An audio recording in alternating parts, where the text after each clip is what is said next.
It's noon. You're standing on an open plain, and the sun overhead is hot enough to kill you. 40 meters ahead, an antelope lifts its head and watches you.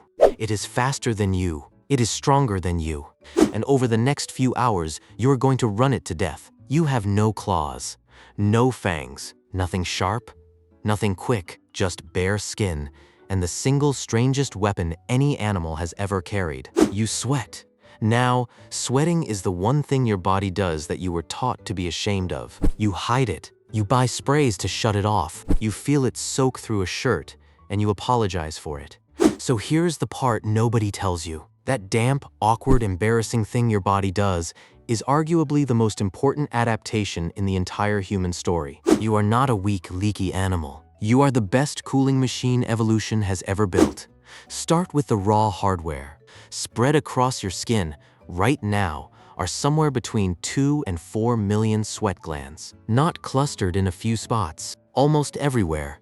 Head to foot, most animals have nothing like this. A dog cools itself by panting, tongue out, dumping heat through its mouth. Plenty of mammals just find shade and wait it out, stuck under a coat of fur. You are one of the only creatures on Earth that cools its whole body by going wet all over, on purpose. Push yourself in the heat and you can pour out 2, even 3 liters of sweat in a single hour. One of the highest rates ever measured on a marathon runner was close to 4 liters an hour. Your body will spend its own water like that to keep from overheating, because staying cool matters more than staying full.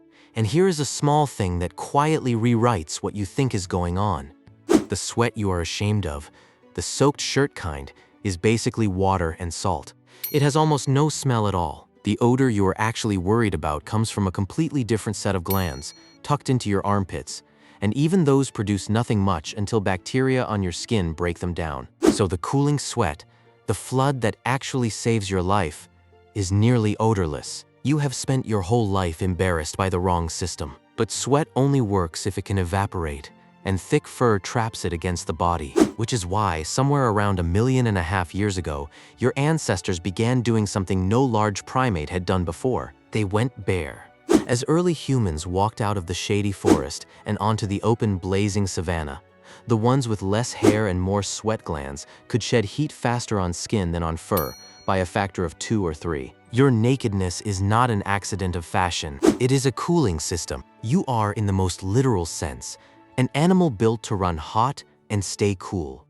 Which brings us back to that antelope, and the thing that turns cooling into a weapon. Here is what your prey cannot do. When a 4-legged animal breaks into a full gallop, its breathing gets locked to its stride. As the legs gather and the spine flexes, the guts slam forward like a piston and punch the air out of the lungs. One stride, one breath. It cannot break that rhythm while it runs. An anatomist named David Carrier laid this out back in the 1980s. A galloping horse, a fleeing antelope, they are welded to a single breath per bound. And panting, the main way they dump heat, only works when they stop. So a sprinting animal has a terrible problem. It can run, or it can cool down. It cannot do both at the same time. You can. When you run, your breathing floats free of your feet. 2 steps a breath. 3, 4, whatever you need. And the whole time, your skin is quietly bleeding off heat, evaporating, cooling, no stopping required. A cheetah would leave you standing for about a minute. Then it has to pull up, mouth wide, dumping heat, or it will cook itself from the inside. You never have to make that choice. And this handed your ancestors something no lion, no leopard, no wild dog ever had. A time of day that belonged only to them. In the dead heat of noon, when every furred hunter on the plain was flattened in the shade. Panting, waiting for the cool of evening, a human could be out in the open, moving, working, hunting, in the exact conditions that shut everything else down.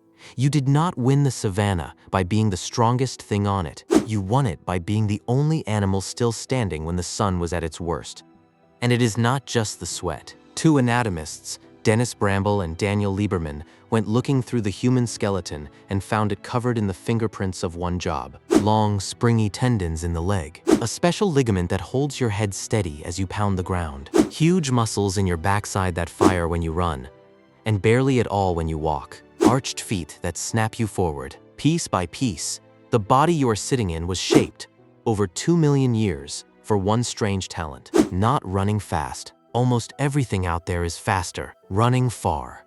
You are one of the finest distance machines in the animal kingdom, and most of you have never once used it for what it was built to do, which was this: pick a large animal under the midday sun. You do not need to be faster than it. You just need to never let it rest. It bolts, opens a huge lead, and stops in the shade to pant the heat away. Before it can cool, you arrive. It bolts again, a little shorter this time. You keep coming, hour after hour. In the worst heat of the day, you jog it down while your skin does the cooling its body cannot. And somewhere in the third or fourth hour, the animal that was so much faster than you simply overheats and staggers and stops. This is called persistence hunting, and it is not a fantasy. A man named Louis Liebenberg spent years in the Kalahari watching sand hunters do exactly this, running down a kudu across the open desert. 2 to 5 hours on foot, cooled by nothing but sweat. And if you're tempted to file this under ancient history, something that happened to other people long ago, look closer at your own skin. The number of sweat glands you carry is partly written into your genes. In a large share of people alive today, one particular version of a gene called EDAR quietly cranks that number up. It arose tens of thousands of years ago and spread hard because carrying more sweat glands was worth passing on. Scientists dropped that exact human variant into mice, and the mice grew more sweat glands too. The evolution of the sweating animal is not something safely finished and far away. For a lot of you, it is written into the skin you are standing in. Of course, a superpower like this comes with a bill. Pour out 3 liters an hour and you have to put them back. Or you go down before your prey does. We cannot store water like a camel or go long without it. We are, strangely, an animal that has to drink, and drink often, and salt itself to replace what runs off. That craving you get for something salty is an old receipt for all the salt your ancestors sweated away, chasing dinner across the heat. Now here is where I have to be honest with you, because the tidy version of this story is more certain than the science actually is. That your ancestors sweated in order to run animals to death, that hunting is the reason you are shaped like this, is the most famous version of the story. It is not the settled one. Some researchers have argued that persistence hunting was rare or came late and could not have carved the body on its own. Maybe the running evolved to beat other scavengers to a carcass. Maybe just to walk and forage for miles under a sun that punished everything with fur.